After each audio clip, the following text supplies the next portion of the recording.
ينال الله لحومها ولا دماؤها ولكن يناله التقوى منكم كذلك سخرها لكم لتكبروا الله على ما هداكم وبشر المحسنين. خدا تک ان جانوروں کا گوشت جانے والا ہے اور نہ خون. اس کی بارگاہ میں صرف تمہارا تقویٰ جاتا ہے. اور اسی طرح ہم نے ان جانوروں کو تمہارا تابع بنا دیا ہے کہ خدا کی دی ہوئی ہدایت پر اس کی کبریائی کا اعلان کرو اور نیک عمل کرنے والوں کو بشارت دے دو. اعوذ باللہ من الشیطان اللعین الرجیم. بسم اللہ الرحمن الرحیم. الحمد للہ رب العالمین وصلی اللہ علی محمد وآلہ الطاہرین واللعنۃ الدائمۃ علی اعدائہم اجمعین. اما بعد. ناظرین، اس سے قبل 3 حصے احکام قربانی کے آپ کے سامنے بیان کیے گئے. آج ایک اہم اور مسئلہ آپ کی خدمت میں اس 4تھے حصے میں لے کر حاضر ہوا ہوں، اور وہ مسئلہ یہ ہے کہ جو قربانی کا گوشت ہے اس کی تقسیم کس طرح سے کی جائے. عموماً ہم جانتے ہیں جو قربانی کا گوشت ہے اس کے 3 حصے کیے جائیں، اور ان 3 حصوں کو ایک اپنے لیے، ایک فقراء کے لیے اور ایک پڑوسیوں کے لیے ہم دے دیں، اور اس میں بھی اختلاف ہیں. لہذا صحیح مسئلہ کیا ہے، آیت اللہ العظمیٰ سید علی سیستانی حفظہ اللہ کیا فرماتے ہیں اس بارے میں، آئیے جانتے ہیں. فرماتے ہیں یجوز لمن یضحی ان یخصص ثلثہ لنفسہ او اطعام اہلہ بہ. کہتے ہیں کہ آپ کے لیے جائز ہے کہ 1/3 حصہ یعنی 1/3 آپ اپنے لیے اور اپنے گھر والوں کے لیے رکھ لیں، یا آپ کی اجازت ہے.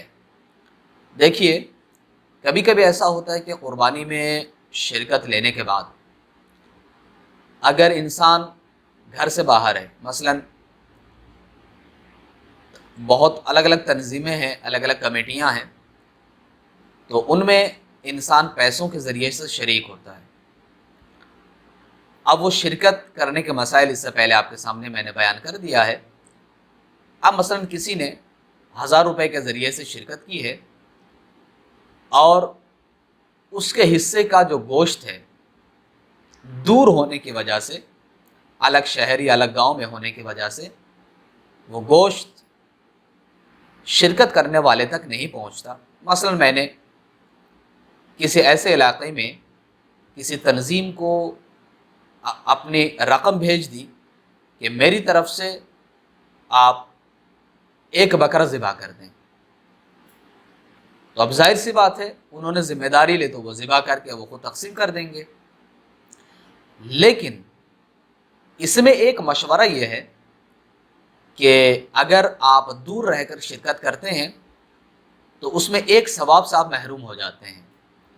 وہ یہ ہے کہ جب آپ کسی قربانی میں شرکت کریں تو مستحب ہے کہ آپ اپنے حصے کا گوشت چاہے تھوڑا سا صحیح ضرور کھائیں. تو اپنے حصے کا جو گوشت ہے ان میں سے کھانا یہ مستحب ہے. لہذا اگر آپ اپنی علاقے میں قربانی کرتے ہیں، اس میں شرکت کرتے ہیں، تو یہ تو بہت بہتر ہے. جو حصہ آپ کے حصے میں آئے اس کے اندر سے تھوڑا سا گوشت کھا لینا یہ آپ کے لیے مستحب ہے. اچھا، اب یہ ہے کہ اس کے جو 3 حصے کیے جائیں تو وہ 3 حصے کس کس کو دیے جائیں.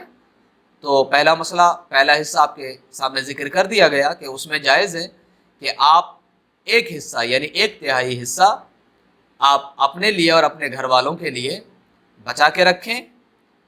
کما یجوز لہ ان یہدی ثلث منہ لمن یحب من المسلمین. اسی طریقے سے اور 1/3 حصہ یعنی جو دوسرا حصہ ہے وہ مسلمین میں سے آپ کسی کو بھی دے سکتے ہیں، شیعہ ہو یا غیر شیعہ، اس میں کوئی تمیز نہیں ہے. آپ مسلمین میں سے کسی کو بھی 1/3 حصہ آپ دے سکتے ہیں. تو 1 حصہ اپنے لیے، اپنے گھر والوں کے لیے آپ نے رکھ لیا، دوسرا حصہ مسلمین میں سے، مسلمانوں میں سے آپ کسی کو بھی دے سکتے ہیں۔ اچھا، تیسرا حصہ کہاں ہے؟ والاحوط الافضل، اور احوط و افضل یہ ہے ان یتصدق بالثلث الاخر علی فقراء المسلمین، اور احوط و افضل یہ ہے کہ جو تیسرا حصہ ہے وہ تیسرا حصہ مسلمین میں سے، مسلمانوں میں سے جو غریب ہے، جو فقیر ہے، جو ضرورت مند ہیں، ان کو آپ عطا کریں۔ تو اس کے 3 حصے کیے جائیں گے، اور 3 حصے، ایک حصے میں آپ خود اور اپنے گھر والوں کو شریک کریں، ایک حصے میں مسلمین میں سے، مسلمانوں میں سے آپ کسی کو بھی دے سکتے ہیں، اب چاہے آپ کے وہ پڑوسی ہوں، آپ کے رشتہ دار ہوں، محلے والے ہوں، بستی والے ہوں، آپ کے دور کے دوست ہوں، اعزاء اقربا ہوں، آپ کہیں بھی پہنچا سکتے ہیں، مسلمین کو عطا کر سکتے ہیں۔